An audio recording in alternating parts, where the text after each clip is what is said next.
Hello guys, welcome back to Study Times. आज की video में मैं आपको विक्टोरियन एरा के एक बहुत ही famous poet Alfred Lord Tennyson के बारे में बताऊंगी। यहाँ पे मैंने कुछ नोट्स रेडी कर रखे हैं टेनिसन के बारे में। टेनिसन जो थे वो विक्टोरियन एरा के एक बहुत ही फेमस पोएट माने जाते हैं। 1637 से 1901 तक का जो टाइम था, जो क्वीन विक्टोरिया जब इंग्लैंड की क्वीन बनी थी, सो उस टाइम में जो भी पोएट्स और जो भी पोएम्स वगैरह जो पब्लिश हुई थी वो विक्टोरियन एरा की अंडर में आती हैं। सो ज़्यादा टाइम ना वेस्ट करते हुए मैं आपको पॉइंट टू पॉइंट समझाने की कोशिश करती हूँ। यहाँ पे मैंने सारे पॉइंट्स बना रखे हैं। So start. Alfred Lord Tennyson was the great poet of Victorian age. Victorian age के एक बहुत ही ग्रेट पोएट माने जाते हैं Alfred Lord Tennyson. The Victorian age is especially remarkable for its rapid progress in all the arts, in science and in mechanical inventions. Victorian age में science, arts और mechanical inventions का, Victorian era का जो time था उस time में art का, science and जो मैकेनिकल इन्वेंशंस थे ये उसका टाइम था। फैक्ट्रीज वगैरह इस्टेब्लिश हो रही थी।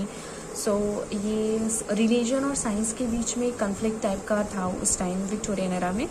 This age is also known for the age of the newspaper, the magazines and the modern novels. Victorian era में जब धीरे धीरे लोगों का माइंड डेवलप होने लगा था, सो उस टाइम में न्यूज़पेपर्स, मैगजीन्स, मॉडर्न नॉवेल्स, इन सब का पब्लिशमेंट बहुत ज़्यादा होने लगा था। सो इस एज को मैगजीन्स और न्यूज़पेपर का एज भी कहा जाता है। Next is Tennyson was born on August 6, 1809 in Middlingshire at first. Tennyson was born on 6 August 1809 in Middlingshire.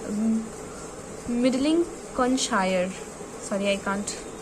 Okay, so Tennyson का जो बर्थ है वो 6 अगस्त 1809 में हुआ था मिडलिंगनशायर में। At first he educated at home, then sent to Louth. Starting में उन्होंने घर पे अपनी स्टडीज़ की थी और फिर आगे जाके उन्होंने लोथ से अपनी स्टडीज़ आगे प्रोसीड की थी। Tennyson two elders were poet. Tennyson के 2 एल्डर ब्रदर्स थे, दोनों के दोनों पोएट्स थे। And with the help of collaboration with one of his brother he published volume of poems in 1826। Tennyson ने एक अपने भाई की हेल्प से, उनकी कोलैबोरेशन से वॉल्यूम ऑफ पोएम्स 1826 में फाइनली पब्लिश करवाई थी। Next one is in 1829 Tennyson composed Timbuktu. Timbuktu was a poem for which he received the chancellor's medal. Timbuktu was merely an old poem, was modified to suit the occasions. So first time 1829 में Tennyson को chancellors medal मिला था for his poem Timbuktu. The poem of 1842 secured for him a place in literature and brought him much popularity. इन्होंने एक और poem publish की थी जिसका नाम ही है 1842। ये कोई डेट नहीं है, it's the name of his poem. Very important है ये। 1842 एक पोएम है, एल्फ्रेड लॉर्ड टेनिसन द्वारा लिखी गई है। सो इस पोएम से उन्होंने बहुत ज़्यादा ख्याति प्राप्त की थी, उनको बहुत पॉपुलैरिटी मिली थी और उनको बहुत ही अच्छा स्टेटस बन गया था इंग्लिश लिटरेचर में। ओके, सो नेक्स्ट लाइन है the Princess a Medley publishes in 1847 is a melodrama in blank verse. 1847 में टेनिसन ने the Princess a Medley publish की थी जो कि एक मेलोड्रामा थी, ब्लैंक वर्स में लिखी हुई। Tennyson called most representative poet of his Victorian age. His poetry shows the whole image of the age. Victorian age के एक बहुत ही रिप्रेजेंटेटिव पोएट माने जाते हैं। इनकी जो पोएट्रीज़ होती हैं, जो इनकी सारी पोएट्रीज़ हैं वो उस एज की, यानी कि विक्टोरियन एज की इमेज को दर्शाती हैं। उस एज के जितने भी चीज़ें हैं उसको ये पोएट्रीज़ इनकी बताती हैं। He was not only a man और poet but the voice of whole people. expressing in exquisite melody their doubts and their faith, their griefs, their triumphs। यानी कि इनको जो है टेनिसन को एक मैन या एक पोएट ही नहीं माना जाता था, इनकी जो पोइट्रीज थी वो पूरे इंग्लैंड की वॉइस मानी जाती थी। यानी ये अपनी पोइट्रीज के थ्रू इंग्लैंड की सिचुएशन को बयां करती थी। एक्सप्रेसिंग इन एक्विसिट मतलब कि इनकी जो पोइट्रीज वगैरह थी वो उस टाइम के पीपल्स जो थे उनके ग्रीफ को, उनकी ट्रिम्स को, उनकी फेथ को, उनके डाउट्स को, मीन्स उनकी सिचुएशन को एक्सप्लोर करती थी, इसलिए इनको रिप्रेजेंटेटिव पोएट कहा जाता है विक्टोरियन एज का। Alfred Lord was aware of the social and religious disorders of his age.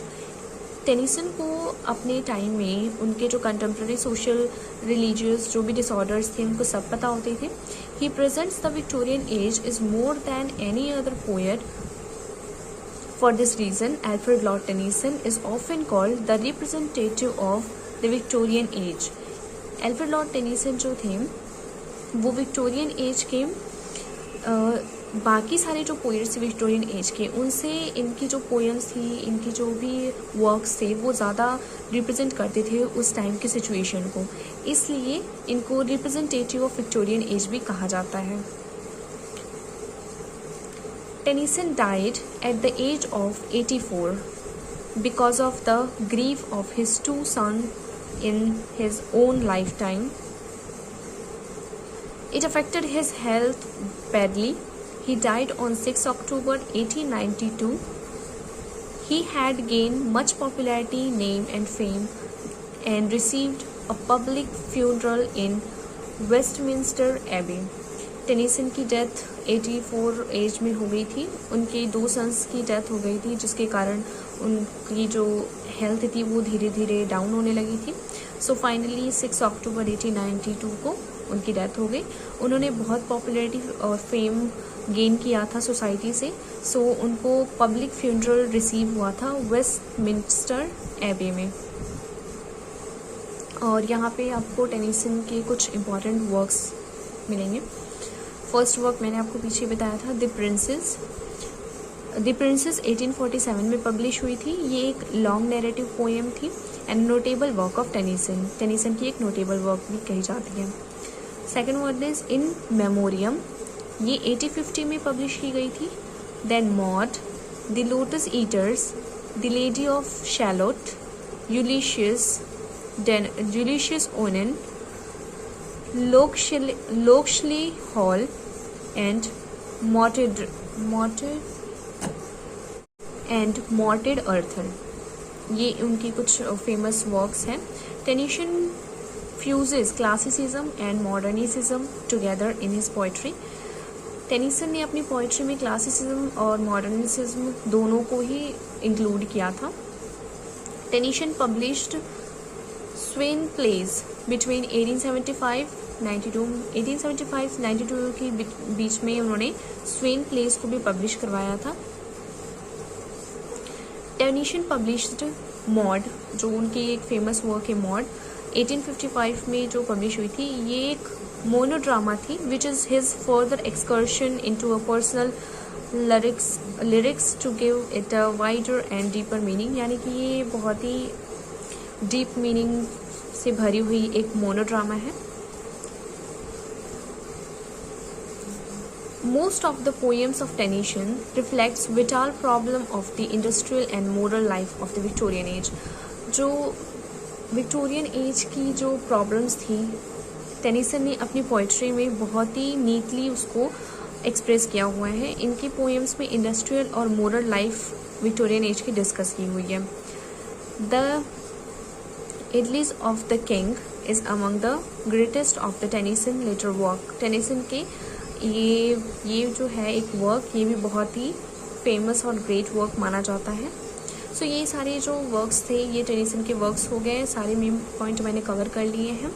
अगर आपको कोई डाउट है तो आप कमेंट सेक्शन में मुझे बता सकते हैं, और अगर आपको किसी और टॉपिक पे या किसी और वर्क पे, किसी पर्टिकुलर वर्क पे अगर आपको वीडियो नोट्स चाहिए तो आप मुझे बता सकते हैं। मैं आपकी हेल्प करने की ज़रूर कोशिश करूँगी।